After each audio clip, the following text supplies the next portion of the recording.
আমি এখন মাননীয় সদস্য শাম্মী আহমেদ মহিলা আসন 17-কে তার বক্তব্য রাখার আহ্বান জানাচ্ছি।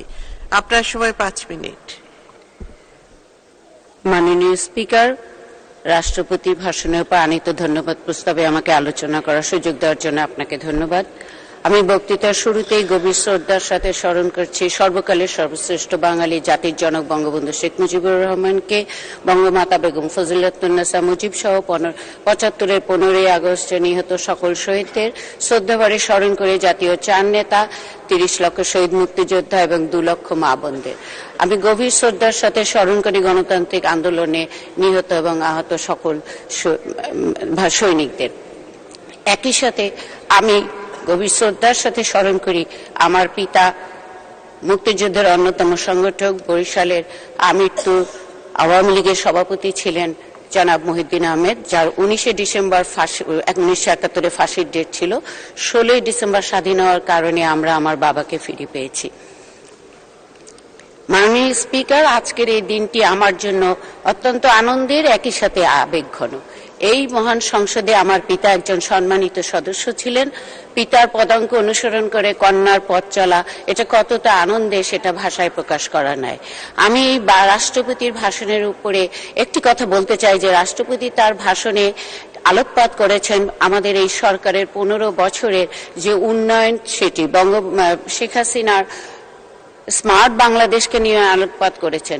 যে দৃষ্টিকোণ থেকে যে উনি যে দেখিয়েছেন বাংলাদেশকে, যে উন্নত সমৃদ্ধ বাংলাদেশের যে চিত্র উনি তুলে ধরেছেন, তার সাথে আমরা যদি একটু পিছনের বাংলাদেশকে তুলনা করি তাহলে দেখতে পাই যে 75-এর 15ই আগস্টে সেই কালোরাত্রির পরে আমাদের দেশটি যেন একটি অন্ধকারে ছেয়ে গিয়েছিল, অন্ধকারাচ্ছন্ন রাষ্ট্রে পরিণত হয়েছিল।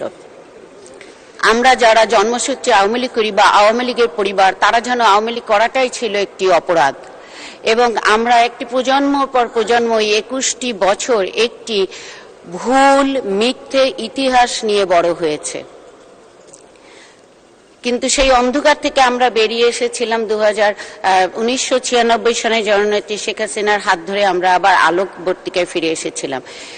প্রতিটি সূচক যদি আমরা ওই সময় দেখি, ওয়ার্ল্ড ব্যাংক, এডিবি বলি, ইউএনডিপি বলি, আওয়ামী লীগের সরকারের উন্নয়নের যে অগ্রযাত্রা ছিল তা ছিল অকল্পনীয়। কিন্তু আবার অন্ধকার যুগ নেমে আসে 2001-এ। 2001 থেকে 2008 পর্যন্ত আওয়ামী লীগ নেতাকর্মীদের উপরে চলে অকথ্য নির্যাতন। আওয়ামী লীগ নেতাকর্মীদের উপরে যে বীভৎস নির্যাতন চলে তার উপরে আমরা অনেক প্রকাশনা দেখেছি, যেটা ভাষায় বর্ণনা করা নাই। কিন্তু আবার বাঙালি জাতি ঘুরে দাঁড়ায় জননেত্রী শেখ হাসিনার হাত ধরে 2009 থেকে এখন পর্যন্ত। আমি আমার কর্মক্ষেত্রের কারণে এবং বাংলাদেশ আওয়ামী লীগের 3বার আন্তর্জাতিক বিষয়ক সম্পাদক হওয়ার কারণে বিশ্বের বিভিন্ন দেশের রাজনৈতিক নেতৃবৃন্দ, সরকারি প্রতিনিধি এবং বাংলাদেশে অবস্থিত দূতাবাসের প্রতিনিধিদের সাথে প্রতিনিয়ত আমার কাজ করার সুযোগ হয়ে থাকে। একটি জিনিস আমি লক্ষ্য করেছি যে একটি গভীর চক্রান্ত যেন বাংলাদেশের সাথে এবং বাংলাদেশ আওয়ামী লীগের সাথে প্রতিনিয়ত হয়েছে এবং হচ্ছে। কিন্তু বঙ্গবন্ধু কন্যা শেখ হাসিনার যে নেতৃত্ব, তার যে সাহসিকতা, প্রতিটি রাষ্ট্রের যারা প্রতিনিধিত্ব করেন তারা সম্মানের দৃষ্টিতে দেখেন। বিদেশে গেলে আমাদের একটি কথা জিজ্ঞেস করেন যে তোমাদের নেত্রীর হাতে কি জাদু আছে। আমি নিজেও সেটার উত্তর দিতে পারি না, জানি না আমাদের নেত্রীর হাতে কি জাদু আছেন। কিন্তু উনি দেখিয়েছেন দক্ষিণ বাংলার মেয়ে হিসেবে বা একজন জনগণ হিসেবে আমি বলতে পারি পদ্মা সেতু সমস্ত ষড়যন্ত্র মোকাবেলা করে, সমস্ত ষড়যন্ত্রকে উপেক্ষা করে উনি পদ্মা সেতু নিজেদের অর্থায়নে করে দেখিয়েছেন যে আমরাও পারি। এই যে আমরাও পারি, এটি আমাদেরকে দিয়েছে আত্মবিশ্বাস, সমগ্র জাতিকে দিয়েছে ঘুরে দাঁড়ানো। এবং এভাবেই শেখ হাসিনা এগিয়ে যাচ্ছেন এই আত্মবিশ্বাস সাথে নিয়ে। উনি এই দেশকে পুনর্গঠন করার জন্য দিয়েছেন 1941-এ একটি রূপকল্প উন্নত বিশ্বের। আমরা অলরেডি মধ্যম আয়ের দেশের কাছাকাছি চলে গিয়েছি এবং ভবিষ্যৎ প্রজন্মের জন্য উনি দিয়েছেন ডেল্টা প্রকল্প 2100 সাল। আমরা যদি সবাই যার যার অবস্থান থেকে কাজ করি তাহলে আমি মনে করি যদি আমরা বঙ্গবন্ধু সেই সেই বৈদেশিক নীতি সবার সাথে বন্ধুত্ব, কারোর সাথে বৈরিতা নয় ধারণ করে এগিয়ে যাই, তাহলে অদূর ভবিষ্যতে খুবই শীঘ্রই আমরা উন্নত বিশ্বে পরিণত হব। আমি একই সাথে প্রধানমন্ত্রী, 2 মিনিট। থ্যাংক ইউ মাননীয় স্পিকার।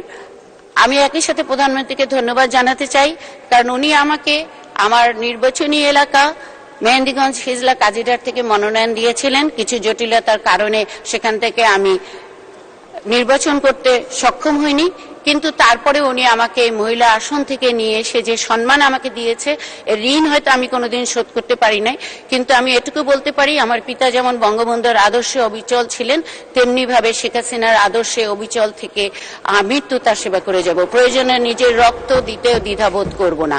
আমি একই সাথে ধন্যবাদ দিতে চাই সমগ্র বরিশালবাসী এবং সেই সাথে মেহেন্দিগঞ্জ হিজলা কাজিরহাটবাসীকে। এই মহান সংসদে আমি আমার এলাকার সমস্যাগুলো তুলে ধরে আপনার মাধ্যমে তার সমাধানের চেষ্টা করব।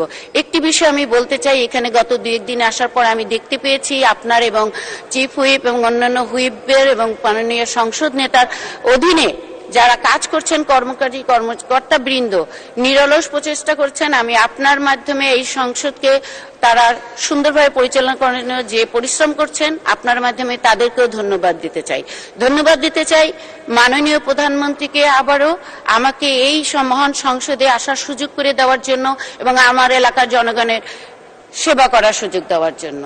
আপনাদের সবাইকে অশেষ ধন্যবাদ। জয় বাংলা, জয় বঙ্গবন্ধু, জয় শেখ হাসিনা, বাংলাদেশ চিরজীবী হোক। ধন্যবাদ মাননীয় সদস্য।